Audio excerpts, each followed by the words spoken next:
right, let's get started on this tree painting. I'm going to do a super quick and simple background here. I'm just going to go ahead and wet up until about where I think my hills in the background are going to go.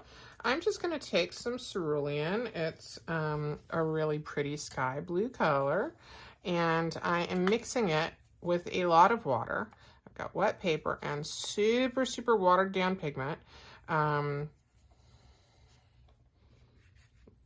of my students likes the analogy of tea, milk, or honey to talk about thickness of paint, and I also like that one. I often refer to it like skim milk, whole milk, heavy cream kind of thing.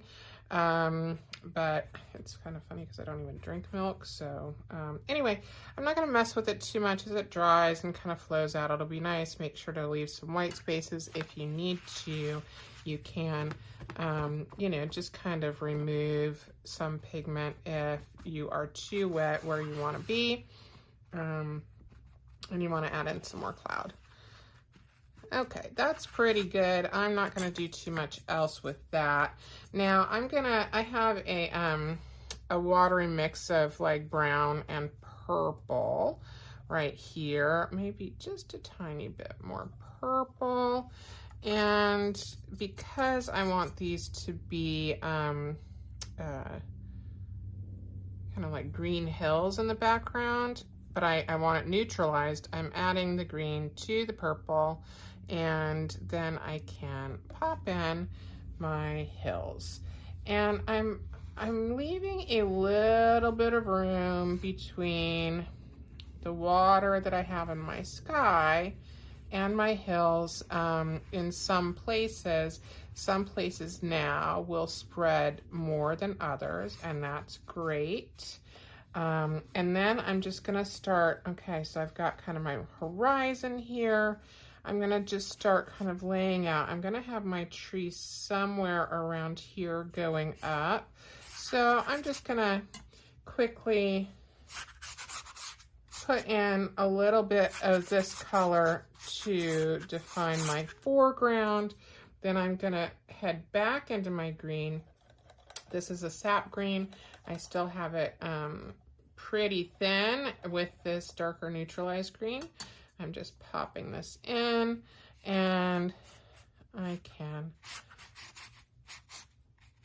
start just making this a little grassy area.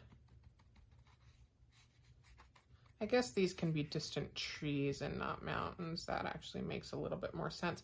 And I don't know if you saw that, but I have a similar dark green color right here. I had too much water flowing down, and so I just, with my brush flat like this, I'm just popping in some more of these tree shapes back here and just kind of defining them a little bit more. I'm not getting too precious with it though, because you know, I'm not exactly sure what I want in the foreground yet. I just know that I want to get things rather blocked in so that I can get going on the tree and not have to worry too much about what's going on. Okay. You can also kind of pop in little kind of just putting rather dry paint on the end of your brush because everything's so wet. If you just literally touch down here, you're going to make little grassy clumps doing that. So that's a fun thing to do. You can always kind of encourage it a little bit. And then we also want to do that with some of these darker.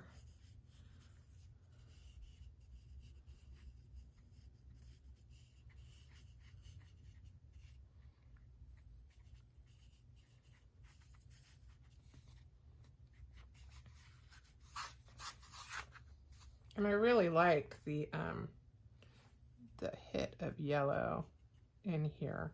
And I'm just adding some of this new gamboge up toward the front of my painting. Remember, as we get closer, we typically will get warmer. So that's cool. I'm not sure where my shadows are going to lie, so I'm going to just be done with my background. So now I'm going to completely dry this, and then I'll come back in with tree. Okay.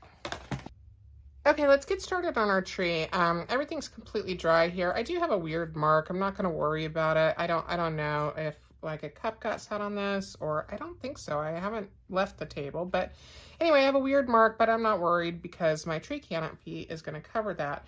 And I'm going to be doing kind of a live oak kind of a situation today, which is, or an oak tree. We have a lot of them here in Georgia. So I have on my palette, I have French ultramarine. Here I have new gamboge. I have a mix of those two to make this green. I also have my sap green, you know, just as a convenience color. And then I have sepia and burnt umber. So these are basically the colors that I'm going to be using for this tree. I may put in some purples for my shadows, but we'll get there when we get there.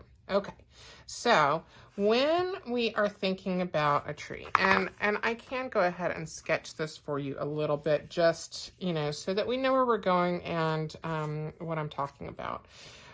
When we have a tree, a lot of times we will have three main shapes in a canopy. We'll have a big one, a smaller one, and a medium one. And then what we can do is, and this is for doing trees that, you know, are not from a picture, we can go ahead and build our tree around this, and then we can put in our branches and things to fit where our canopy is going. So hopefully that kind of makes sense. It's an easy way to, you know, if you have the rule of threes again, big, small, medium, it's going to give you a nice variety of shape. And then you have the opportunity to put your branches where you need them instead of starting with the branches. Now, if you're going to paint a specific tree and not just a tree, then you can get, you know, more detailed on your sketch. And I'm probably not even going to really sketch it out on my paper, except for to find the placement. Now, I want this to be kind of a windswept tree. So I know that I want my base of it maybe somewhere around here, like so-ish. And then I want my canopy, that the biggest part of my canopy is going to be kind of here, with the more medium part. Let's see, I'll do the smaller kind of area here. Leave room between these so that you can, and then I'll do kind of this medium part here, like it's kind of reaching out. Make sure you leave room between those three so you have the opportunity to put in your branches and stuff. So that's basically the structure, and then we will shadow underneath the canopy, and then we'll be able to have nice long cast shadows here. We'll pretend our sun is coming up from this way.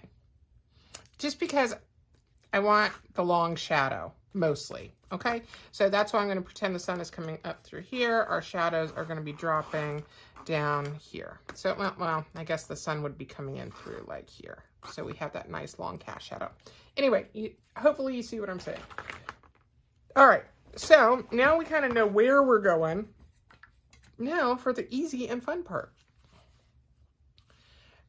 I do, in a lot of trees that I start this way, I put down plain water first, basically where I want my canopy. And even though I've sketched this out a little bit, I really am not precious about exactly where I want to go.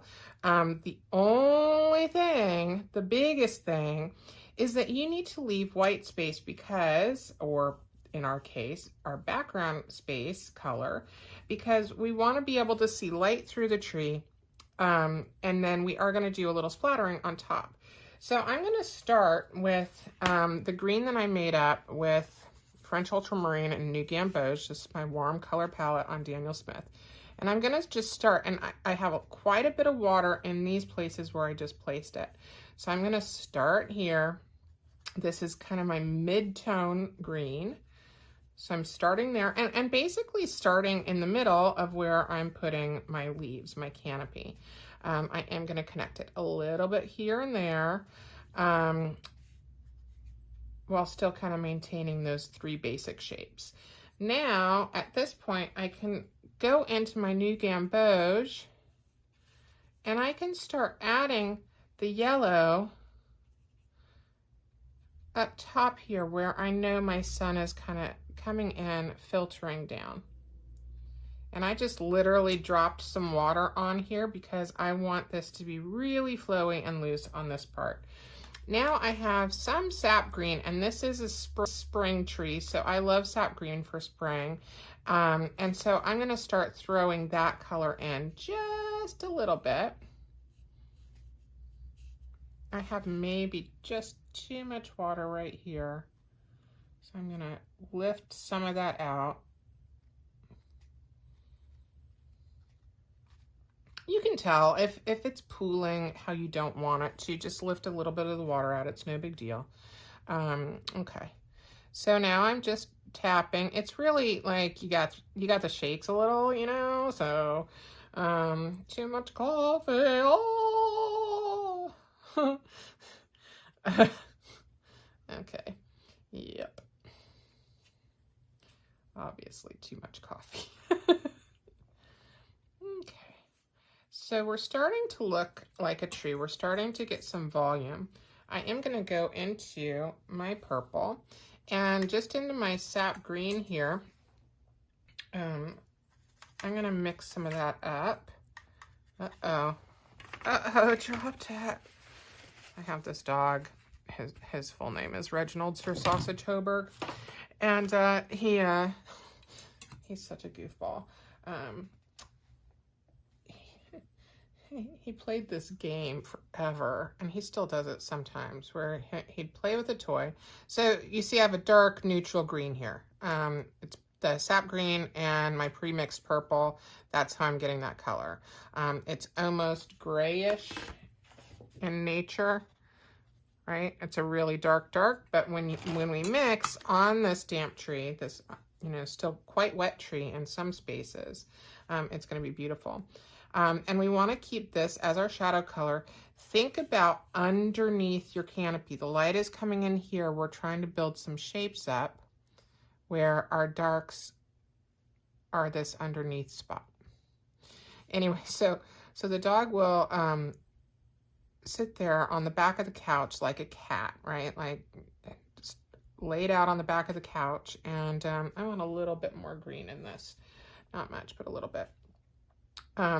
And then he'll drop it, and then he'll look at you like, okay, well, get it for me, right? Or like, you've seen babies who like sit in a high chair and drop the same toy over and over for you to pick up. Anyway, so it got to the point in our household where every time this happened, somebody, I mean, I will admit that I probably started this, but somebody would yell, uh-oh, dropped it.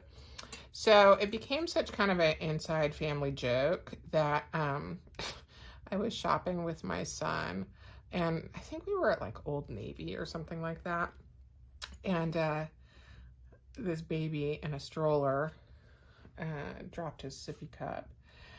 And Emerson, my son, he looked at me and he's like, "Don't even think about it.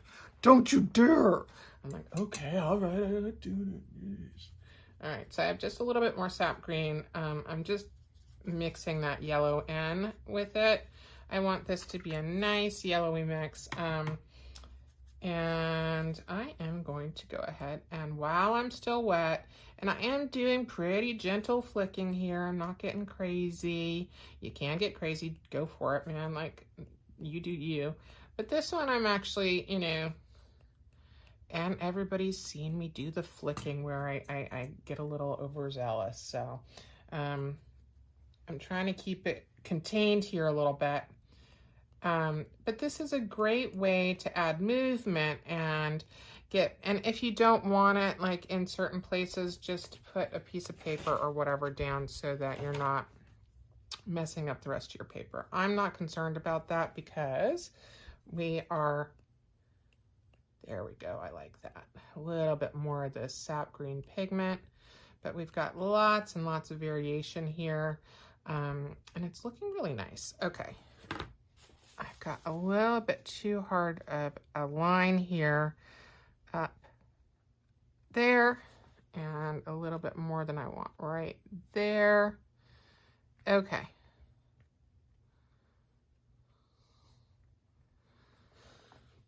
Now, another option, you can legit just use a sponge or a paper towel or whatever, and you can make some really interesting shapes for trees that way too. I like this little bit of splatter. I like the little bit of shape and definition that we get this way. And I also like that we are building in our shadows and our highlights right away, and so we can quickly get a beautiful tree situation going on. And again, I'm just, where I've lost some of those darks already, I'm just popping them in for that shadow. Now, do remember that your watercolor will dry 10 to 15% lighter than what it looks like right now. So don't get too bogged down thinking, oh my gosh, it's too dark, it's gonna be terrible. It's not. It's gonna be okay. Don't worry. Okay, so now, because I have paint on my brush and I've got a dry spot to work, first off, I'm gonna take and I'm gonna kind of rub in and even just wet down a little bit and rub in some of these splatters. I don't mind a few, but like, you know, it's a little ridiculous. Okay. Now, I know my trunk is going to be kind of here-ish, but I want to go ahead and start thinking about and working on the cast shadows for this. So I'm going to have my nice long shadows here, and I'm going to go for this dark that's already on my palette. I'm going to start putting this in. I have a fairly dry brush here with just the same shadow color that I used there. Okay. We'll put some more in a second. I am highlighting by rubbing this dry brush across here. I am starting to pick up some of the texture on my paper, which is very nice. All right, now you can use a flat, you can use a round, whatever you'd like for this part. We're gonna start on this trunk. Let me change my water, it's really green. Down, thinking. Okay, so my canopy is still very wet, so be careful. Now I'm gonna go in with sepia, which is a cool dark brown, with my flat. And I lost my drawing, but that's okay. I just want to kind of see, all right, I want my trunk.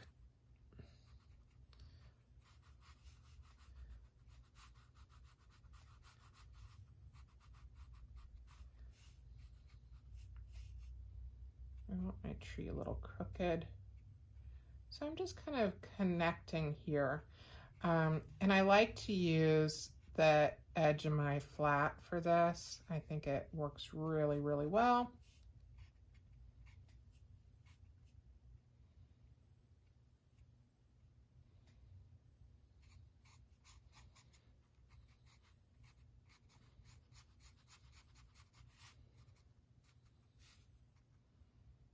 And I'm gonna kind of give it a foot here,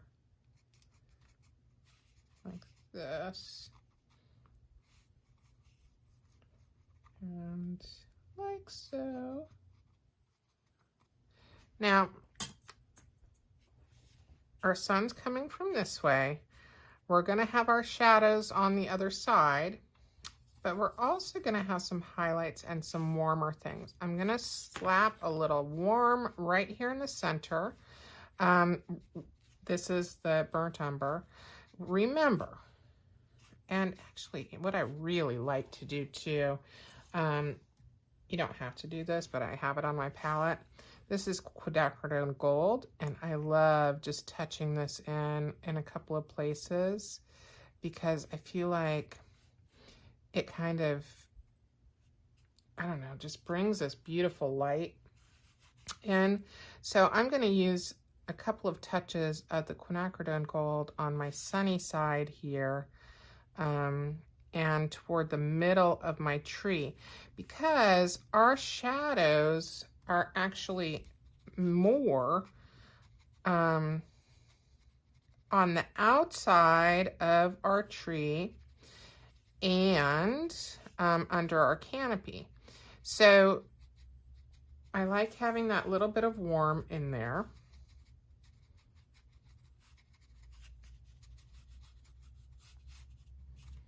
Okay. So now I'm going to go back to my sepia, and I'm going to add, I don't know if you can see that. So this was my dark. I'm going to add a little bit of that into my sepia. This is my dark shadow color with a little bit of the sepia. And I have maybe a little bit too much water on my brush, so I'm just drying it off with my paper towel. Okay, and then I'm getting those shadows out toward the edge here.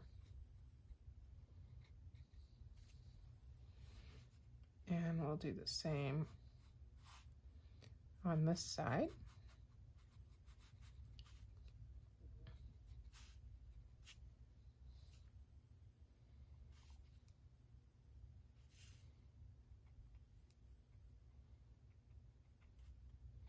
And then you can start adding shadow underneath the canopy some.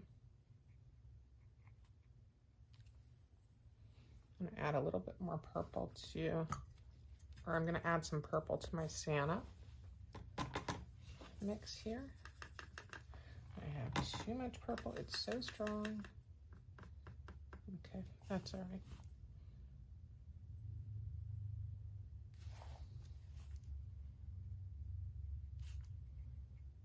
And I'm still damp in my canopy, so I can put these stronger shadows in here.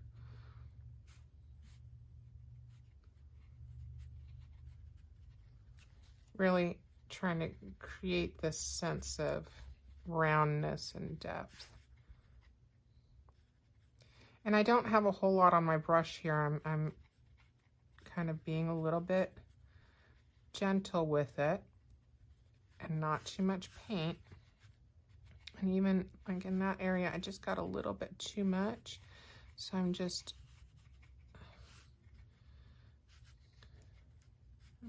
evening that out a little bit.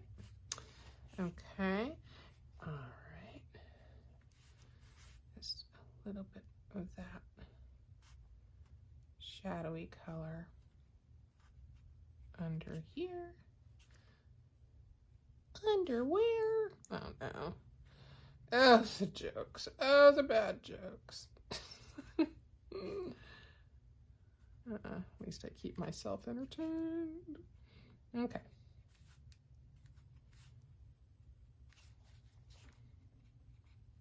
And you can switch to around for this if it's easier for you. It doesn't really matter. Okay. And a little bit more here.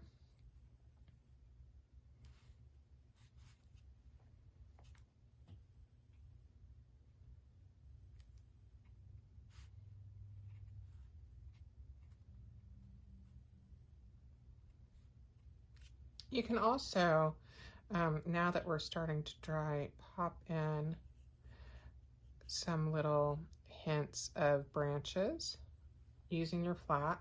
Now I have showed you in the past where you can use the end of your paintbrush with thick paint and you can drag it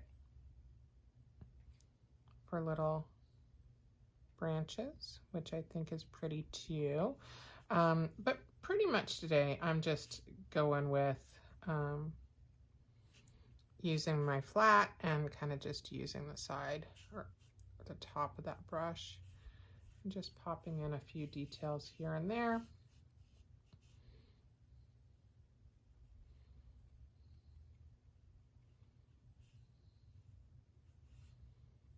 And I think the flat does a really nice job of giving you some of those, you know, little branches and things, giving you some of that detail.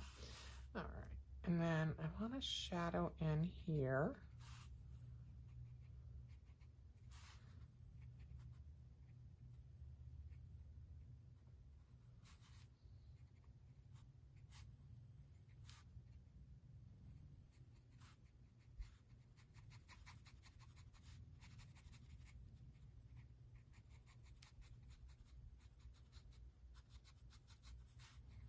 And because I know that this tree is all kind of windswept and twisty a little bit,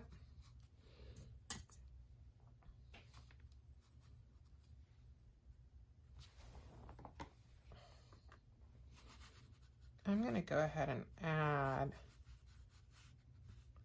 some of this twisty, gnarly kind of stuff here to give this shape a little bit more interest, you know, because trees are kind of simple.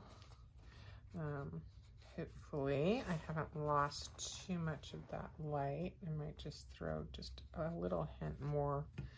Even though they're basically the same value, that gold is so much warmer that it reads as a highlight, even though the sepia and the gold are very similar. And you can spend as much or as little time on this part as you want. Now down here, I've got, you can also, now that we're starting to dry, pop in some little hints of branches using your flat. Now I have showed you in the past that where you can use the end of your paintbrush with thick paint and you can drag it for little branches, which I think is pretty too. But pretty much today I'm just going with using my flat and kind of just using the side or the top of that brush. And just popping in a few details here and there.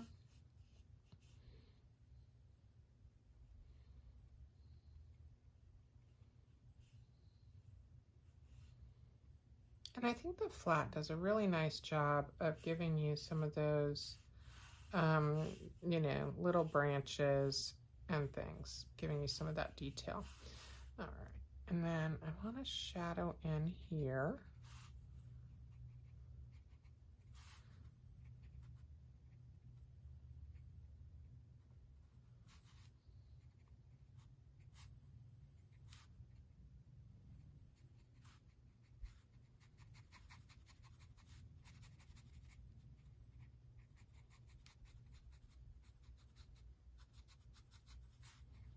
And because I know that this tree is all kind of windswept and twisty a little bit,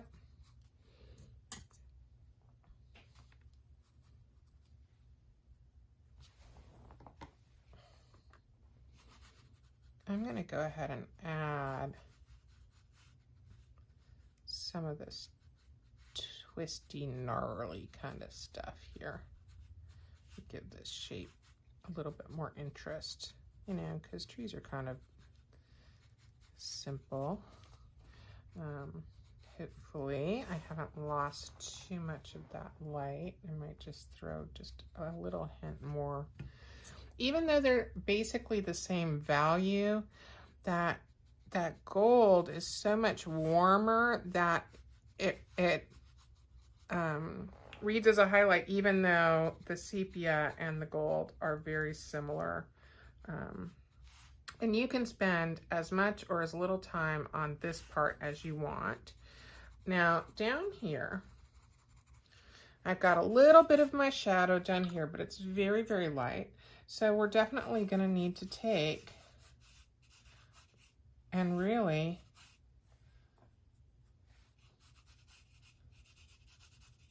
expand this shadow like way out here. Right.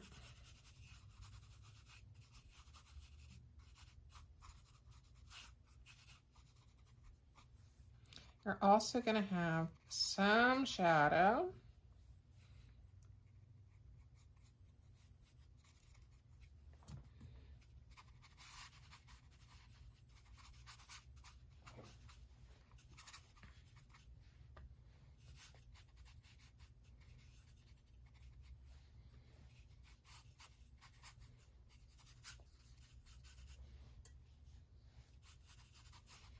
And I'm just adding a little green, a little purple, a little green, a little purple, and trying to kind of get these shadows in this earth and make it, you know, resemble actual land.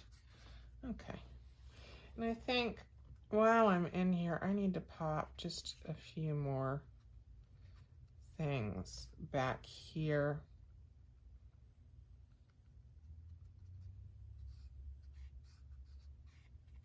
I lost some of those trees.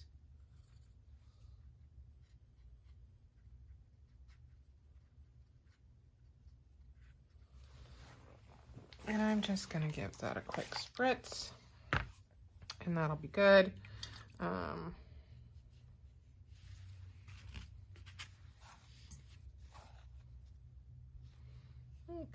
I feel like I need a little bit more yellow, splashy kind of stuff, but hold on just a second. Okay, I'm starting to get pretty dry here, but I have added just a few more shadows, and as I've been drawing, I've noticed that my tree was getting too light, so I just added a little bit more there. But I also want to just reinforce a little bit of this sunny area with a few more splashes on this side, just in the yellow. And just a little bit of water to spread it out.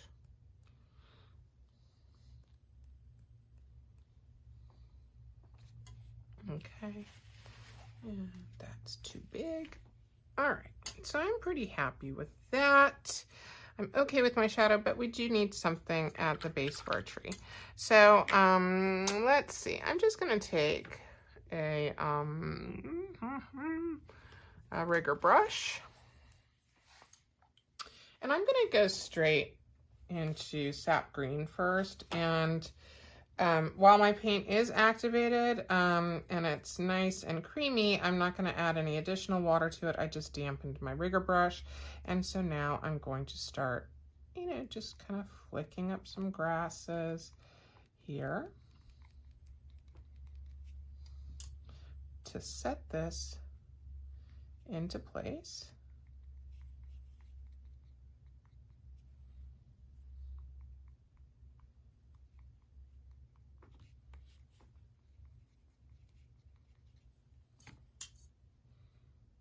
And I can put a few more. I don't want to.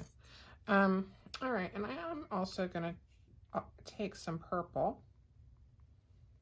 and go back in, because this is a shadowy area under the tree. So I want to go in. I'm actually painting on the tape right there. This is a little bit low, so just, you know, this is not the star of the show either. It just is going to help us to set this tree into the land.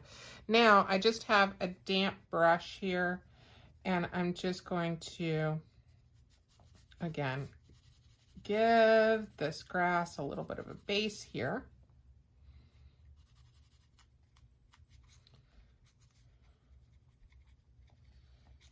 Okay. And kind of dragging that out, this purpley area out. All right, I think that looks like just about done. If you wanted to, you could go back in here. I think this little white spot that I have back here would be a really pretty hint of like a distant background river. So I'm just gonna plop a little bit of the blue in there and pretend that's what's going on way back in the back. Okay.